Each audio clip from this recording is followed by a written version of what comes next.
Assalamualaikum warahmatullahi wabarakatuh. Perkenalkan, nama saya Muhammad Rafi Irawan, NIM 220500314. Dosen pengampun yaitu Dr. Takdir Ishak Pasangga. Program Studi Hukum Keluarga, program Magister Pesada.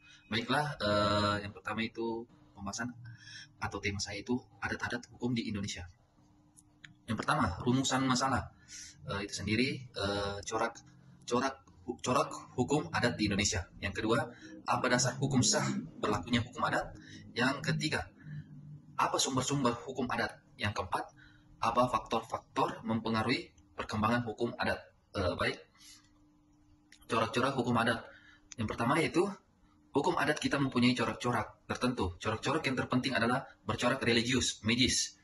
Menurut kepercayaan tradisional Indonesia, tiap-tiap masyarakat diliput oleh kekuatan gaib yang harus dipelihara masyarakat itu tetap aman, tentram, bahagia, dan lain-lain. Tidak ada pembatasan antara dunia lahir dan dunia gaib, serta tidak ada pemisah antara berbagai macam lapangan kehidupan seperti kehidupan manusia, alam, arwah, nenek moyang, dan kehidupan makhluk lainnya. Langsung saja yang kedua, bagian-bagian corak yaitu corak komunal atau kemasyarakatan, yang artinya bahwa kehidupan manusia selalu dilihat dalam wujud kelompok sebagai satu kesatuan yang utuh, individu satu dengan lainnya yang tidak dapat hidup sendiri. Manusia adalah makhluk sosial. Manusia selalu hidup bermasyarakatan. Kepentingan bersama lebih diutamakan daripada kepentingan perseorangan. Secara singkat, arti dari komunal adalah manusia terikat pada kemasyarakatan, tidak bebas dari segala perbuatannya. Kedua, setiap warga mempunyai hak dan kewajiban sesuai dengan kedudukannya. Yang ketiga, hak subjektif berfungsi sosial. Bagian berikut, kepentingan bersama lebih diutamakan, bersifat gotong royong, sopan santun, dan sabar.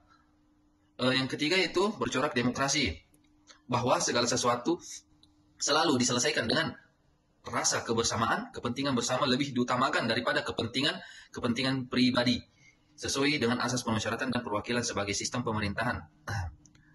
Yang langsung ke keempat saja, bagian keempat bercorak kontan, yaitu di mana pemindahan atau peralihan harus dilakukan pada saat yang bersamaan, yaitu peristiwa penyerahan dan penerimaan harus dilakukan secara serentak. Yang kelima itu bercorak konkret, artinya adanya tanda yang kelihatan, yaitu setiap perbuatan atau keinginan dalam setiap hubungan hukum tertentu harus dinyatakan dengan benda-benda yang berwujud. Baik, untuk yang mempersingkat waktu, yang bagian berikutnya adalah yaitu dasar hukum sah berlakunya hukum adat. Dalam batang tubuh Undang-Undang 1945 tidak satupun pasal yang mengatur tentang hukum adat. Oleh karena itu, aturan untuk berlakunya kembali hukum adat ada pada aturan peralihan Undang-Undang 1945 pasal 2 yang berbunyi, segala badan negara dan peraturan ada masih langsung berlaku selama belum diadakan yang baru menurut Undang-Undang Dasar ini. Aturan peralihan pasal 2 ini menjadi kuat dasar hukum sah berlakunya hukum adat. Dalam Undang-Undang Dasar Serikat 1950 pasal 104 disebutkan bahwa segala keputusan pengadilan yang berisi alasannya dan dalam perkara hukum menyebutkan aturan-aturan undangan dan aturan adat yang berlaku. Dalam pasal 131 ayat 2 sub B 1 S menyebutkan bahwa bagi golongan hukum Indonesia asli dan timur asing berlaku hukum adat mereka, tetapi bila kepentingan sosial mereka membutuhkan, maka pembuatan undang-undang dapat menentukan bagi mereka hukum Eropa yang telah diubah, hukum bagi mereka golongan bersama, dan hukum baru yang itu merupakan sintesis antara adat dan hukum. Baik, ini contoh yang akan saya berikan, yaitu pasal 31 ini ditujukan pada undang-undangnya, bukan pada hakim yang menyelesaikan sengketa Eropa dan Bumi Putra. Pasal 131 ayat 6 menyebutkan bahwa bila terjadi perselisihan sebelum terjadi kodifikasi, maka yang berlaku adalah hukum adat mereka dengan syarat berhubungan dengan Eropa, maka yang berlaku adalah hukum Eropa.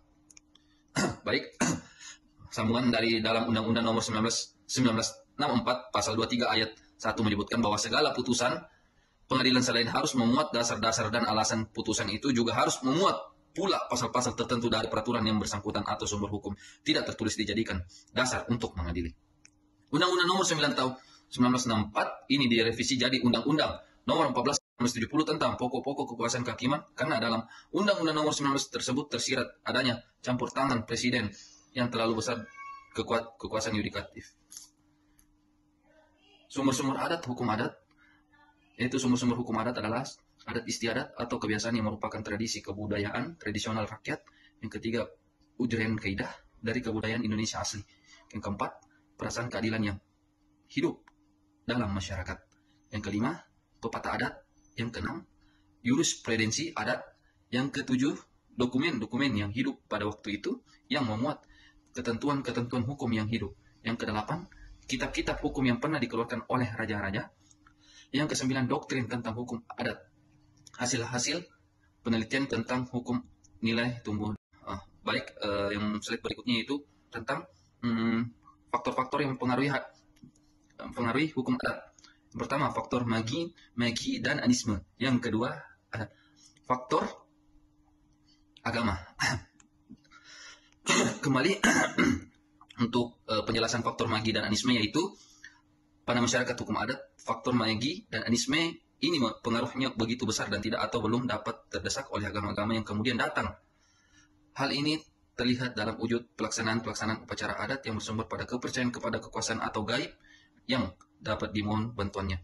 Faktor agama, adanya pengaruh dari agama-agama yang masuk kemudian ke Indonesia dan dianut oleh masyarakat hukum adat bersangkutan seperti agama Hindu, agama Islam, dan agama Kristen. Baik, yang itu faktor-faktor kekuasaan yang lebih tinggi dari persekutuan hukum adat, yaitu kekuasaan yang lebih tinggi dari persekutuan adat ini adalah kekuasaan yang mempunyai wilayah yang lebih luas dari persekutuan adat, seperti kerajaan dan negara. Yang terakhir yaitu pengertiannya hubungan dengan orang-orang ataupun kekuasaan asing. Faktor ini sangat besar pengaruhnya, bahkan kekuasaan asing yang menyebabkan hukum adat terdesak dari beberapa bidang kehidupan hukum.